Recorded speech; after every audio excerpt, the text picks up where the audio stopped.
you? I'm good. So, can you talk to me? Who are you? So, my name is Manuel, and I'm 27 years old. I come from Portugal. I've been living in South Korea for 3 years. 3 years now? Yes. But why did you choose South Korea? Well, I've always lived abroad since I was 18. I was raised in Portugal, did university in Italy, worked in Russia, did a master's in England, and then I wanted to do a medical business, sell medical equipment. So I came to Korea to do that. Okay, so you have been like traveling a lot for the last 10 years. Yes. And how is your experience so far here? Well, there were a lot of ups and downs. Yeah. It's definitely not paradise, but it definitely suits my needs as a businessman.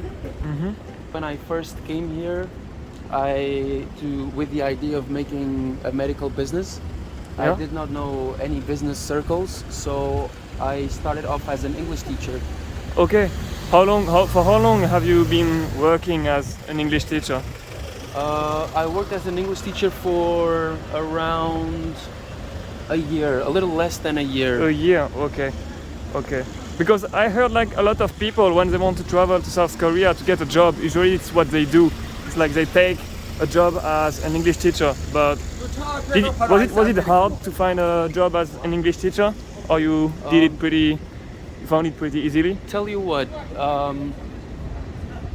it is not hard to find a job as an English teacher in Korea.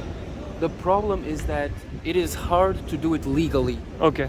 So there's a lot of foreigners who do it illegally. Okay. Because to teach English in Korea, you need to be from a country. Your passport needs to be from a country where the native tongue is English, and it cannot be just any country. So, that speaks basically, English. where you come from, Portugal and France, I guess we are not allowed to get Right. I the could visa. only teach Portuguese. You could only teach French. We are not allowed to teach English. Okay. But I heard like there is something like if you apply in England to get like the English passport, and you can kind of trick the system in South Korea. But I see, but it's very complicated. yeah, it's so complicated. I think and it's a shame because the visa system is so complicated that often the owners of the language academies or of the schools, they want to hire the foreigners, people who speak English very well but who are not native speakers or who don't have a passport from a country where English is the mother tongue, and so the academy cannot hire this employee. So it's a disservice even to the students, because nowadays in Korea, everybody learns English at school. Yeah. But if you talk to anybody in the street, nobody's gonna. They talk in won't- they English. won't speak in English. They don't feel comfortable speaking English. Yeah, So yeah. obviously the system isn't working Yeah. when it comes to teaching. Yeah, English. because they learn it at school, but as you said, they are afraid. But I feel like if you start like speaking a few words in Korean with them, and they realize that you're not that good in Korean, but at least you are trying, Yes. they won't be too, not shameful, but like too afraid to try speaking in English. But you're right, there is a big issue with English in this country. We will do something really Korean. We will just run a bit to cross the street, because the green light is so short. Oh, okay, we did it.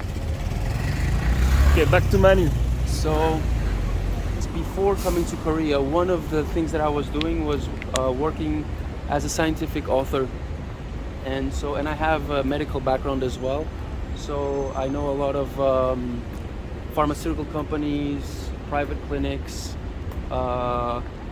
and several doctors who are conducting research. Basically, people who wanted to, for one reason or another, write about the work that they were doing. Okay. So I met a lot of people who were interested in buying medical equipment at affordable prices, and I realized that Korea was a good place for that. For this kind of business. Yes. Yeah. And so But didn't you get like when you got that job, like they gave you a visa, right? Because I feel like having a visa is a big issue in South Korea. yes, so it is a huge issue. Actually, I did not get a visa when I moved to Seoul still. when I was teaching English, even the owner of the academy, she was trying to get me the visa, Okay. but she really struggled to the point where I had to leave.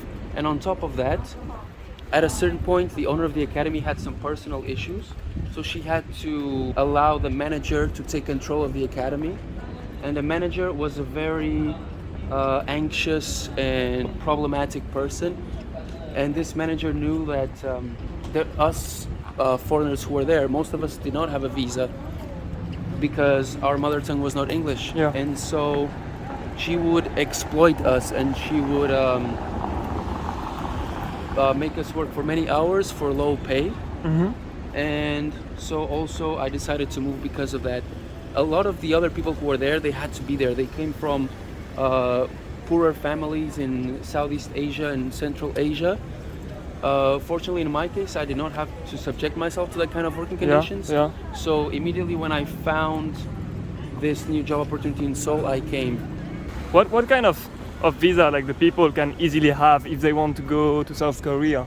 Like the easiest one? Like the easiest one, the only one that is easy, plain and simple, is the tourist visa that can let you be here for 3 months. 3 months? Okay. Perhaps the working holiday visa. Yeah, Which like which the one I allows you have. to stay here 1 year. Yeah, But yeah. those are like with the working holiday visa, it's really bad. Like you cannot work for many hours. It's very restrictive. So even that's the problem. Also, like there's some visas that you can get, but they're very restrictive. So they're not even worth getting, in my opinion. I would not recommend. Yeah, because you can work up to like 25 hours a week. Yes, like with the kind of restrictions, such as the number of hours that you can work, you cannot make enough money to make a Yeah. living. How much is the average wage? It's around the equivalent to around like $7 or $8 per hour.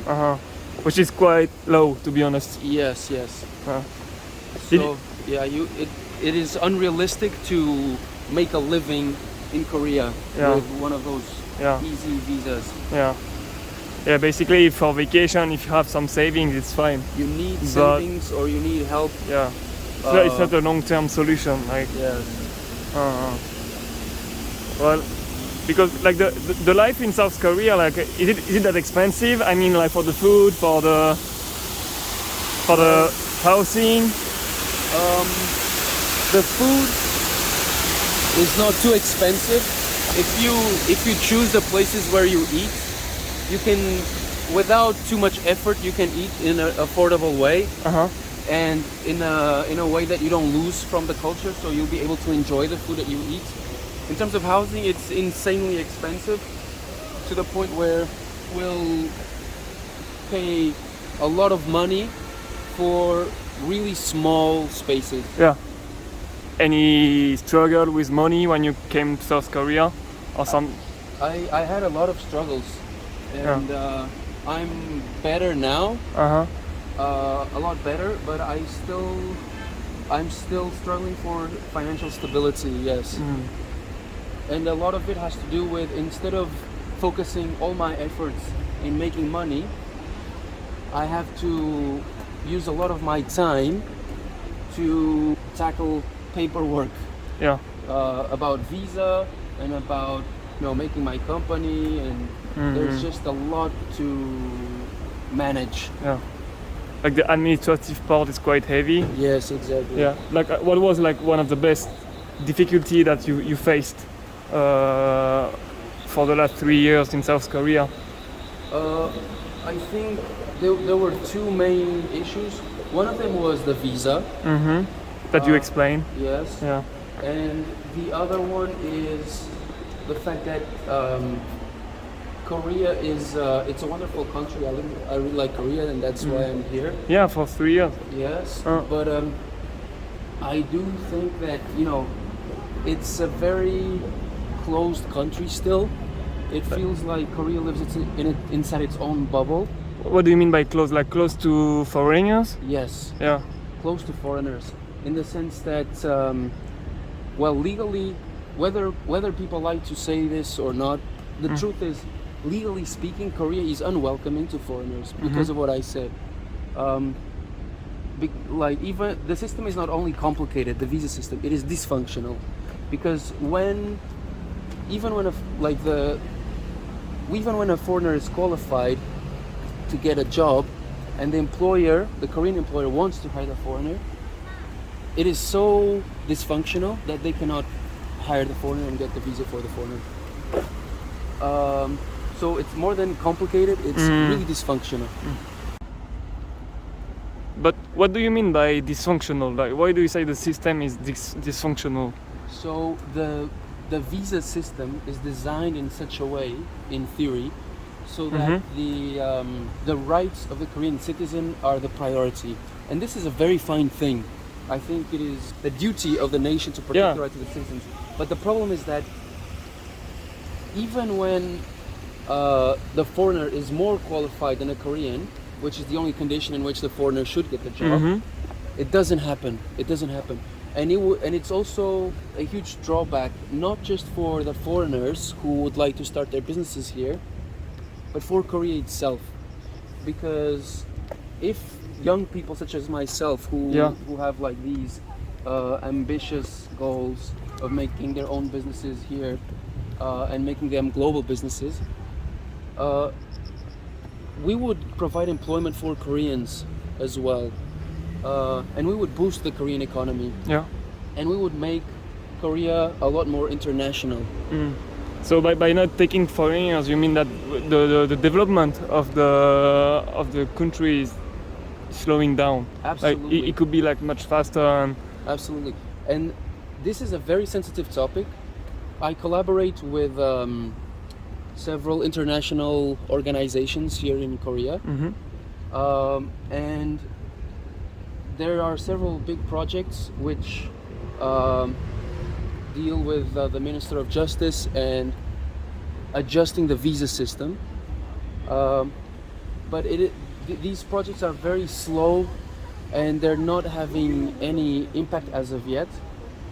And so with my own personal efforts and my own circles, I have been trying to interview people and write articles about this.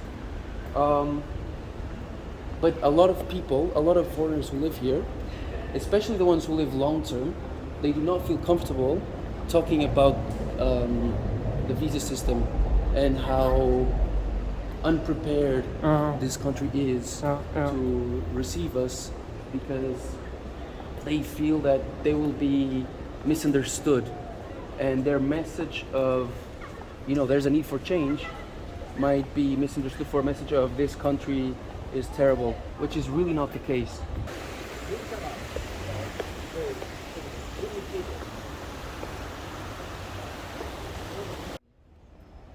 So for countless decades, all Korea has known is protect from the foreign enemy.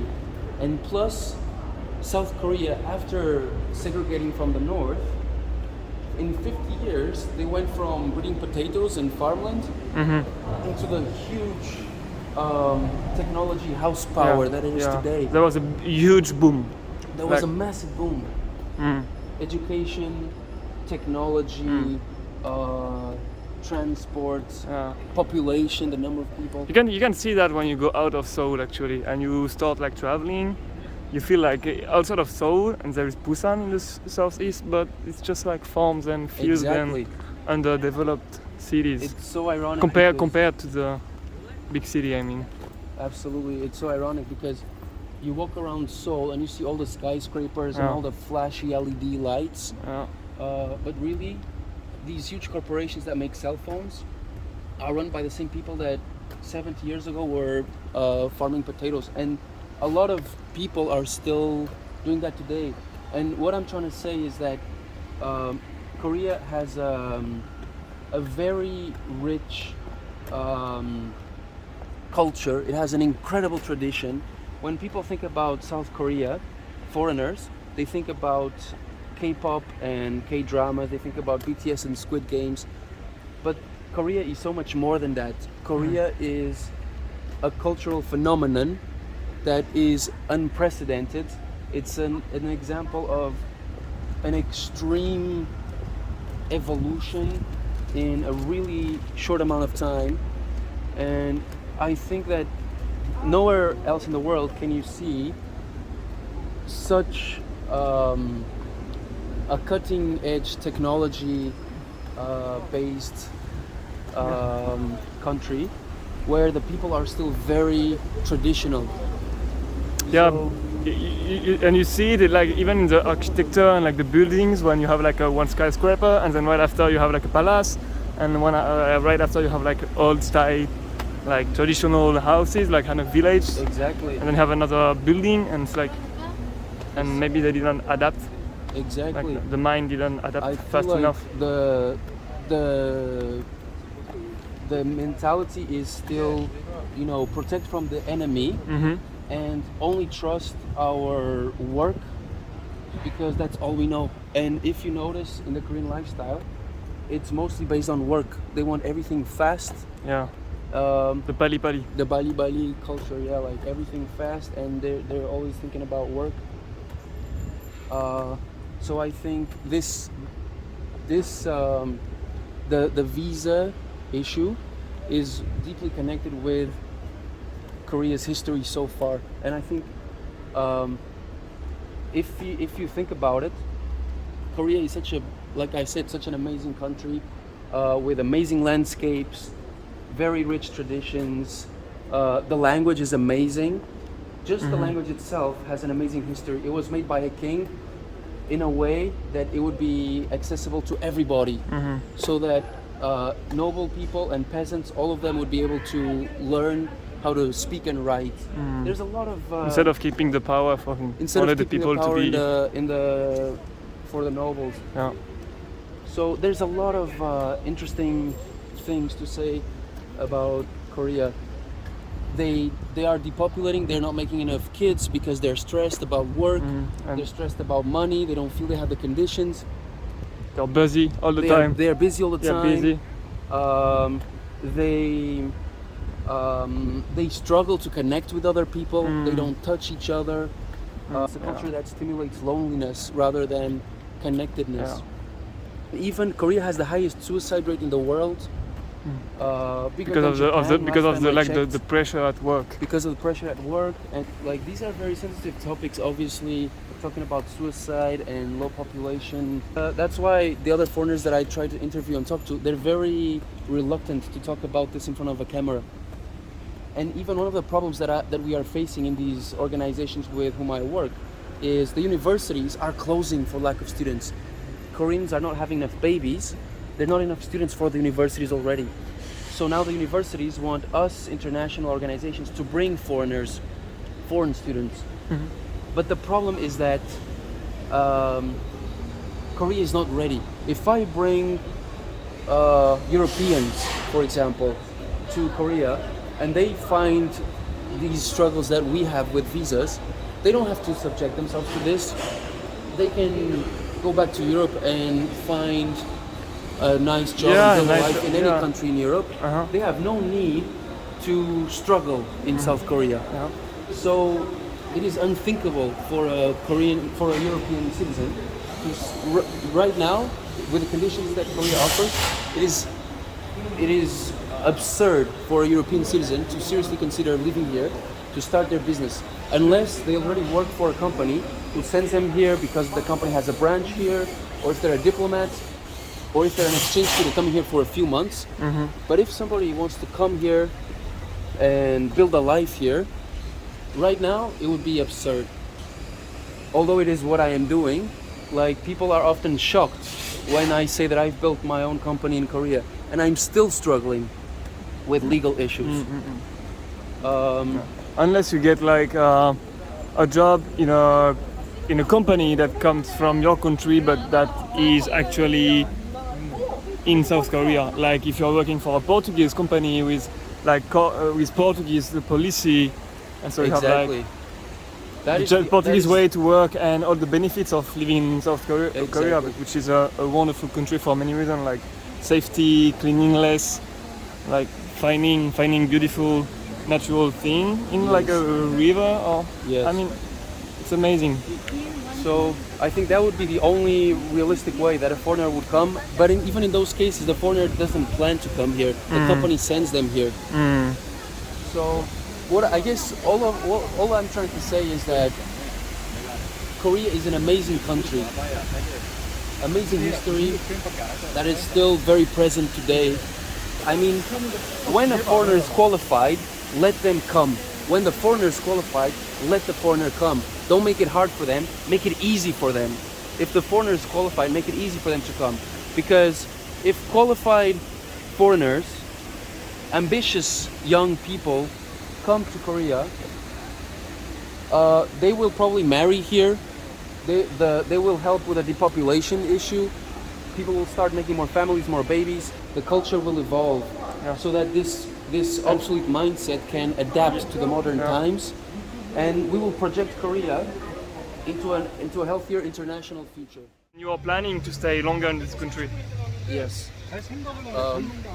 There's a word that a friend of mine taught me, which is nangjung jichu, which means latent greatness or dormant greatness, waiting to be great. I think this is the perfect word to describe Korea, because it can be great. All it needs is this little push, this adjustment of the visas become more welcoming for foreigners and new ideas to pave the way for a more international and healthy future. Okay, thank you so much, Manu. It was really interesting to spend some time with you and to have your point of view Thank you. on this subject. Even though we live together, it was nice to we see you again. see each right other now. in 3 minutes. Okay.